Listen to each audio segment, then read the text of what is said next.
தமிழகத்தில் மிக கனமழை பொறுத்தவரைக்கும் சூறையாட வாய்ப்புகள் இருக்கு. எந்தெந்த மாவட்டத்தில் முதல் மிக கனமழை பதிவாகும் அப்படின்னு சொல்லி நம்ம மிக தெளிவாக நம்ம பார்க்க போகிறோம். நண்பர்களே, நீங்க மறக்காம லைக் பண்ணுங்க, சப்ஸ்கிரைப் பண்ணி தொடர்ந்து சப்போர்ட் பண்ணுங்க.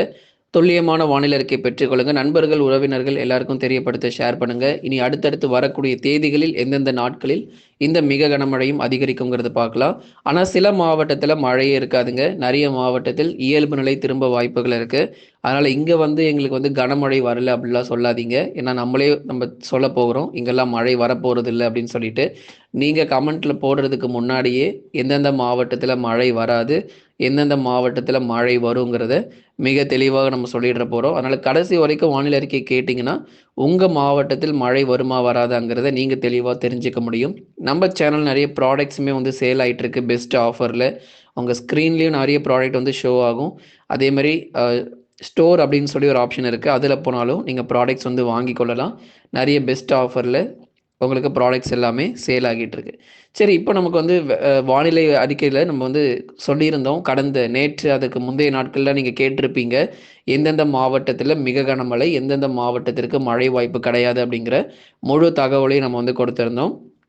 ஆகவே அடுத்த சுற்று மழை பொழிவு. இப்போ இந்த சுற்றுல வந்து வட தமிழ்நாட்டில் பரவலாக கனமழை வந்து பதிவானதை பார்த்தோம். கேடிசிசியில் பரவலாக மிதமானதுலேருந்து கனமழையானது அதிகாலை நேரங்களில் அதிகமாகவே பதிவாச்சு. பகல் நேரங்கள் மாலை நேரங்களை விட கேடிசிசியில் வந்து அதிகாலை நேரங்களில் நல்ல ஒரு சிறப்பான மழை பொழிவு அப்படிங்கிறது கிடச்சிது. இப்போ இதை விட இன்னும் 2 மடங்கு மழை பொழிவு ரொம்ப தீவிரமாக தென் மாவட்டங்களிலும் டெல்டாவிலும் வரப்போகுது. அதை பற்றி தான் நம்ம மிக தெளிவாக நம்ம பார்க்க போகிறோம். எத்தனை சென்டிமீட்டர் மழை வரைக்கும் எதிர்பார்க்கலாம், ஏன்னா அது ரொம்பவே முக்கியம்.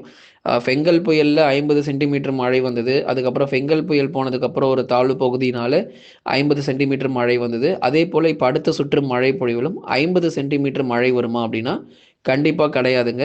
ஒரு 15லேருந்து 20 சென்டிமீட்டர் மழை வரைக்கும், பெரும்பாலும் வந்து அதிகபட்சம் 15 சென்டிமீட்டர் ரெயின்ஃபால், 12, 13 இல்லை அந்த மாதிரி இந்த அளவுலேயே இந்த மழை அளவானது பதிவாகிறதுக்கான வாய்ப்புகள் இருக்குது. 10 முதல் 15 சென்டிமீட்டர் மழை வரைக்கும் நிச்சயமாக இருக்கும். இதுதான் மிக கனமழையினுடைய அளவு. ஒரு கனமழைன்னு சொன்னால் 8லேருந்து 10 சென்டிமீட்டர் மழை வரைக்கும் அந்த பகுதிகளில் பதிவாயிருக்கும். மிக கனமழைன்னு சொன்னால் 10லேருந்து 15 சென்டிமீட்டர் மழை வரைக்கும் பதிவாகி இருக்கணும். அப்படிப்பட்ட ஒரு மழை பொழிவுக்குள்ளே நம்ம போக போகிறோம். 20 சென்டிமீட்டர்லாம் வந்துச்சுன்னா அது அதி கனமழைக்குள்ளே போயிடும். அதி கனமழைக்கு நமக்கு வாய்ப்பு கிடையாது. அதி கனமழை, ரெட் அலர்ட், மிக கடுமையான வெள்ளப்பெருக்கு நமக்கு வாய்ப்பு இல்லை. ஆனால் அந்த மிக கனமழை வரைக்கும் நம்ம பார்க்க முடியும். அந்த மிக கனமழைக்கே நிறைய இடங்களில் வெள்ள பாதிப்புகள் ஏற்பட போகுது. அதுதான் இப்போ நம்ம தெளிவாக சொல்லியிருக்கிறோம்.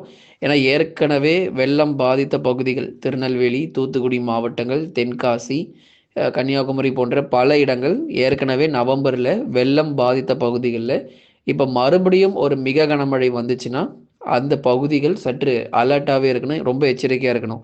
இது வரைக்கும் ஃப்ளட்டே வரலங்க, இப்போ தான் ஃபஸ்ட்டு ரெயின்ஃபாலே இந்த வருஷத்தில் வரப்போகுதுன்னா பிரச்சனையே கிடையாது. அது நம்ம வந்து அந்த அளவுக்கு நம்ம வந்து ப்ரிகாஷன்ஸாக இருக்கணும் அல்லது முன்னெச்சரிக்கையாக இருக்கணுங்கிற அவசியம் இல்லை. ஏற்கனவே வெள்ளம் பாதித்த பகுதிங்கிறதுனால தான் உங்களுக்கு மிக தெளிவாக பொறுமையாக நம்ம சொல்லிக்கிட்டு இருக்கோம். அதனால் மிக கனமழை பதிவாகக்கூடிய மாவட்டங்கள், முதலாவதாக தென் மாவட்டத்தில் மிக கனமழை தூத்துக்குடி, திருநெல்வேலி, ராமநாதபுரம் மற்றும் தென்காசி மாவட்டத்தில் முதல் மிக கனமழை இந்த 4 மாவட்டத்திலும் பதிவாக வாய்ப்புகள் இருக்கிறது. அதுக்கப்புறம் தென் மாவட்டத்தில் இருக்கக்கூடிய மதுரை, திண்டுக்கல், விருதுநகர், சிவகங்கை, ராமநாதபுரம், தூத்துக்குடி மற்றும் திருநெல்வேலி என பல்வேறு பகுதிகளிலும் கனமழை பெய்தாலும் ராமநாதபுரம், திருநெல்வேலி, தூத்துக்குடி மற்றும் தென்காசியில் மிக கனமழையானது கண்டிப்பாக பதிவாகும் அப்படிங்கிறத மிக தெளிவாக நம்ம சொல்லிடுறோம். அதனால் தென் மாவட்டத்தில் இருக்கக்கூடிய பல்வேறு பகுதிகளிலும் பரவலாக மழை வாய்ப்புகள் எதிர்பாருங்க நண்பர்களே. தொடர்ச்சியாக இடைவிடாத மழை பொழிவுகள் தொடர்ந்து இருக்கும்.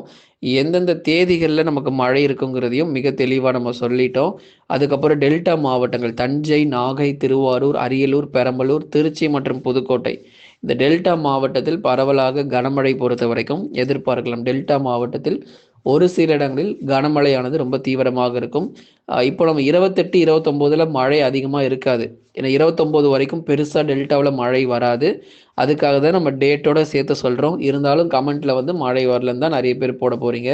அதில் டெல்டா மாவட்டங்கள் டேட் நோட் பண்ணிக்கோங்க. டிசம்பர் 30, 31, ஜான்வரி 1ல் தான் ஹெவி ரெயின்ஃபால் ரொம்ப அதிகமாக இருக்கும் டெல்டா மாவட்டத்திற்கு.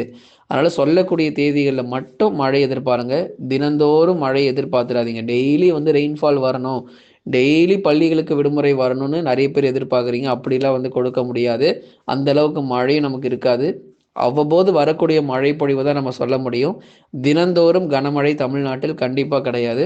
அதனால 30, 31 மற்றும் ஜனவரி 1 தேதிகள்ல டெல்டா மற்றும் தென் மாவட்டங்கள் முழுவதுமாகவே கனமழையும், இந்த 4 மாவட்டத்தில மட்டும் தென்காசி, திருநெல்வேலி, தூத்துக்குடி மற்றும் ராமநாதபுரம் இந்த 4 மாவட்டத்தில மட்டும் கனமுதல் மிக கனமழையாக பதிவாகும் என்று எதிர்பார்ப்புகள் இருக்கு. அதுக்கப்புறமா கடலோர மாவட்டத்துக்கு இப்போ வரவங்க சென்னை, திருவள்ளூர், காஞ்சிபுரம், செங்கல்பட்டு இதுக்கப்புறமும் மழை ரொம்ப அதிகமாக எதிர்பார்க்காதீங்க. வாய்ப்பு கிடையாது. தெளிவாக சொல்லியாச்சு. மிக கனமழை மற்றும் அதி கனமழை சென்னையில் பதிவாக வாய்ப்புகள் இல்லை. சென்னை பொறுத்தவரை வானம் ஓரளவு மேகமூட்டம். இனிமே வரும் நாட்கள் பகல் நேரங்களில் வெயில் வர ஆரம்பிச்சிடும். அதுக்கப்புறம் பனிப்பொழிவு அதிகாலை நேரங்களில் பனிப்பொழிவும் சற்று தீவிரமாக சென்னை பகுதிகளிலும் பதிவாகிறதுக்கான வாய்ப்புகள் இருக்குது.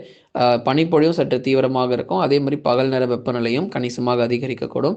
உள் மாவட்டத்திலும் அதே போல் அதிக மழை வாய்ப்புகள் எதிர்பார்க்க முடியாது. வேலூர், திருப்பத்தூர், ராணிப்பேட்டை, திருவண்ணாமலையில் இதுவரைக்கும் உங்களுக்கு சாரல் மழை, மிதமான மழை பதிவாகி இருக்கும். ஆனால் இனிமேல் வரும் நாட்களில் பனிப்பொழிவு மட்டுமே உள் மாவட்டத்தில் அதிகமாக இருக்கும். வேலூர், திருப்பத்தூர், ராணிப்பேட்டை, திருவண்ணாமலை, சேலம், நாமக்கல், கரூர், திருப்பூர், ஈரோடு உள்ளிட்ட வட தமிழக உள் மாவட்டத்தில் மட்டும் இந்த பனிப்பொழிவானது ரொம்பவே அதிகமாக இருக்க வாய்ப்பு. மற்ற எல்லா மாவட்டத்தை ஒப்பிடும்போது உள் மாவட்டத்தில் சற்று பனிப்பொழிவு கூடுதலாகவே இருக்கும். அதே மாதிரி மேற்கு தொடர்ச்சி மலையொட்டிய மாவட்டத்திலும் பரவலாக மிதமானதிலிருந்து கனமழைக்கு வாய்ப்பு இருக்குது. டிசம்பர் 31 மற்றும் 1ஆம் தேதிகளில் மேற்கு தொடர்ச்சியில் மழை எதிர்பார்க்கலாம். நீலகிரி, கோயம்புத்தூரில் மிதமானதிலிருந்து கனமழையும், அந்த மழை தொடங்குறதுக்கு முன்பதாக வரைக்கும் பனிப்பொழிவு மட்டுமே அதிகமாக காணப்படும் நீலகிரி மாவட்டத்தில். அதே மாதிரி கோயம்புத்தூர் மாவட்டத்திலும் பனிப்பொழிவு தீவிரமடைய வாய்ப்புகள் இருக்கிறது. தென்காசி மாவட்டங்கள் ஏற்கனவே சொல்லிட்டோம், மிக கனமழை எச்சரிக்கை. தேனி மாவட்டத்தில் மிதமானதிலிருந்து கனமழை மட்டும் எதிர்பாருங்க. மழை தொடங்கும் வரைக்கும் உங்களுக்கு பனிப்பொழிவு மட்டுமே இருக்கும். 30, 1ஆம் தேதிகளில் உங்களுக்கு மழை எல்லாமே தொடங்க ஆரம்பிச்சிடும். கன்னியாகுமரி மாவட்டத்திலும் ஜனவரி முதல் வாரத்தில் பரவலாக மிதமானது முதல் கனமழையானது தொடர்ந்து எதிர்பார்க்க முடியும். ஆகவே எந்தெந்த மாவட்டத்தில் எப்படிப்பட்ட ஒரு மழை பொழிவு இருக்குங்கிறத மிக தெளிவாக இந்த வானிலை அறிக்கையில் சொல்லியிருக்கிறோம். அதே மாதிரி நம்ம சேனல் யாராவது இன்னும் சப்ஸ்கிரைப் பண்ணாமலாம் இருந்தீங்கன்னா கொஞ்சம் வேகமாக போய் சப்ஸ்கிரைப் பண்ணிக்கோங்க. அப்போ தான் அடுத்தடுத்து வரக்கூடிய மழையிலேருந்து நம்ம தப்பிக்க முடியும். சப்ஸ்கிரைப் பண்ணவங்களுக்கு மட்டும்தான் இந்த டேட் அனௌன்ஸ்மெண்ட்லாம் வரும். யார் யாரெல்லாம் சப்ஸ்கிரைப் பண்ணலையோ அவங்களுக்குலாம் இந்த டேட் அனௌன்ஸ்மெண்ட் போகாது. அதுக்காக தான் சொல்லிடுறோம். புதுசாக பார்க்குறவங்க தொடர்ந்து சப்போர்ட் பண்ணுங்கள். லைக் பண்ணாதவங்க கொஞ்சம் வேகமாக லைக் பண்ண ஆரம்பிங்க. நண்பர்கள், உறவினர்கள் எல்லாருக்கும் தெரியப்படுத்த நீங்கள் ஷேர் பண்ணுங்கள்.